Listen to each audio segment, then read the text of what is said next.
Bonjour tout le monde, aujourd'hui je continue la playlist Arduino et projets avec un nouveau contenu.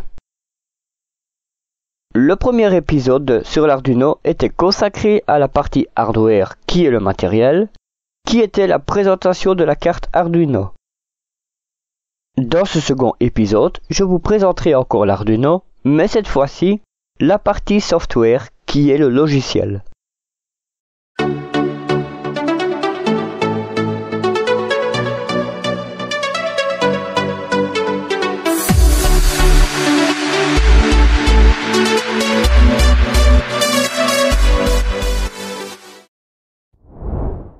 L'IDE, dont les trois lettres sont les initiales de Integrated Development Environment, signifie en français Environnement de développement intégré, soit EDI.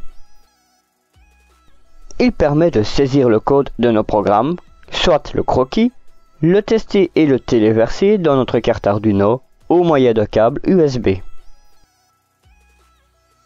Comme je l'ai expliqué dans le premier épisode de cette playlist, Arduino désigne aussi bien le matériel que le logiciel. Pour programmer notre carte Arduino, deux possibilités s'offrent à nous. La première possibilité consiste à télécharger et installer un programme sur votre ordinateur. La seconde possibilité, plus simple, consiste à utiliser un programmeur en ligne. Si on opte pour la première possibilité, l'avantage est qu'on peut travailler hors ligne. Tout ce dont on a besoin, comme les codes et les bibliothèques, se trouve à la portée de main dans l'ordinateur. Par contre, il faut veiller à mettre son logiciel à jour afin d'avoir la nouvelle version des bibliothèques installées. Aussi, un message s'affiche lorsqu'une mise à jour est disponible. Si par contre on opte pour la seconde possibilité, qui je le rappelle consiste à utiliser la version du programmateur en ligne, la plateforme Create Arduino propose l'option de sauvegarder les codes dans l'Arduino IoT Cloud, qui est une mémoire sur Internet. Cependant, pour utiliser cette version de l'environnement de développement Arduino, il faut obligatoirement avoir une connexion Internet. Néanmoins, les mises à jour sont faites automatiquement, permettant d'avoir la dernière version des bibliothèques. Aussi, différents logiciels de programmation s'offrent à nous comme par exemple Scratch for Arduino, ArduBlock, OpenRoberta Lab et Node-RED. Les trois premiers sont des environnements de programmation par bloc, alors que le dernier, tout comme le logiciel Arduino, est un environnement de programmation par ligne de code. En ce qui me concerne, c'est l'environnement de programmation Arduino que je vais utiliser, bien que je n'exclus pas l'utilisation des autres programmes, mais plus tard. Si vous avez, comme moi, opté pour l'utilisation du logiciel à télécharger et installer et que vous avez des difficultés, voici la démarche à suivre. Il faut commencer par se rendre sur le site internet de Arduino. Une fois sur la page d'accueil, il vous suffit de cliquer sur l'onglet Software, qui est le logiciel. Une nouvelle page s'ouvre dans laquelle nous pouvons voir toutes les versions de l'IDE. Nous y trouvons également l'éditeur en ligne. Dans l'encadré Download, soit téléchargement, se trouve la dernière version de l'environnement de programmation, ainsi que les différents systèmes d'exploitation selon que vous utilisez Windows, Linux ou macOS. Il ne vous reste plus qu'à télécharger et installer la version qui vous convient. Après avoir installé le logiciel, vous pouvez le démarrer. Comme on peut le remarquer, l'environnement de développement contient plusieurs zones que nous allons découvrir ensemble. Ainsi, analysons l'interface de l'environnement de développement en allant du haut vers le bas. Commençons avec la barre des menus.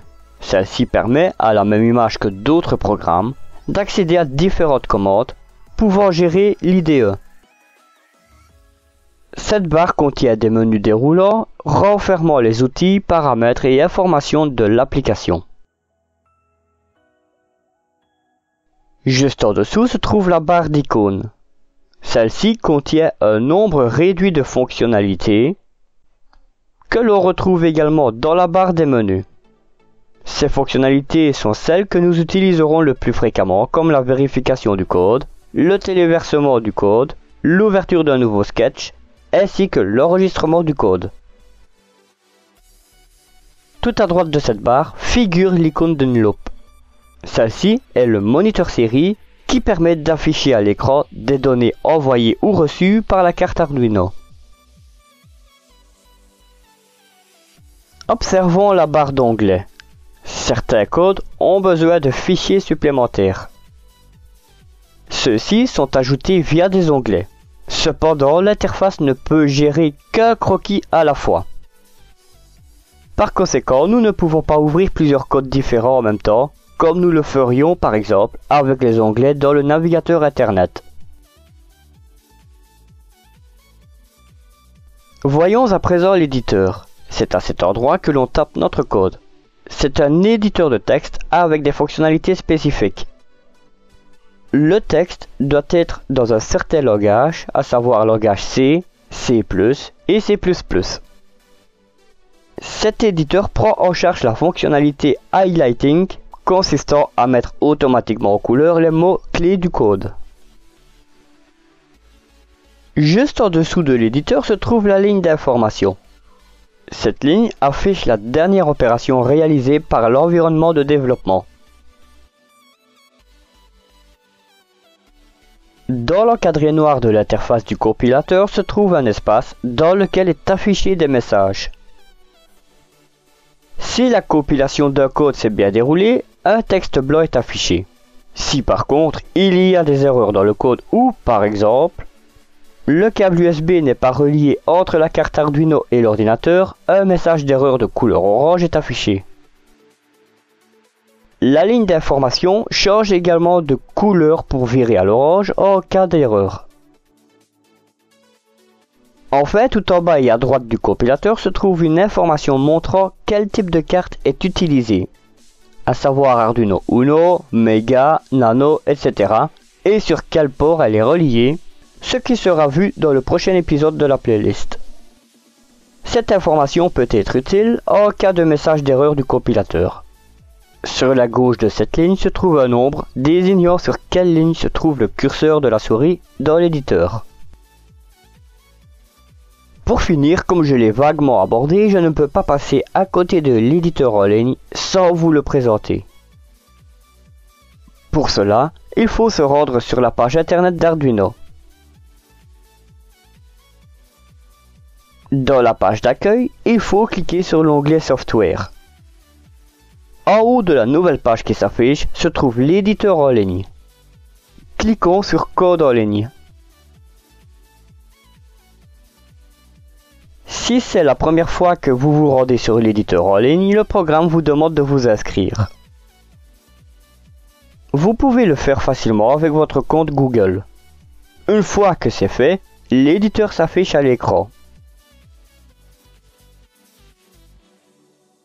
L'interface de celui-ci est quasi identique à celui de l'éditeur téléchargeable. Sur la gauche se trouve le menu avec différentes options comme des exemples de programmes, une liste de bibliothèques et plein d'autres. Au centre se trouve l'éditeur en lui-même dans lequel se trouve le code. Juste au-dessus se trouvent les boutons pour vérifier s'il n'y a pas d'erreur dans le code et le bouton pour téléverser le code dans la carte Arduino. Ce que je trouve pas mal dans cette version, ce sont les onglets.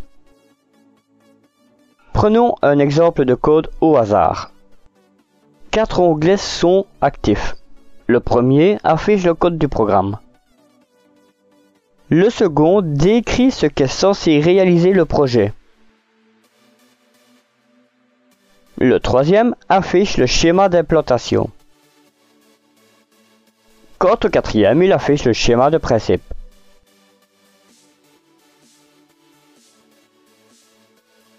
Nous sommes arrivés au terme de cette vidéo dans laquelle nous avons vu l'environnement de développement Arduino.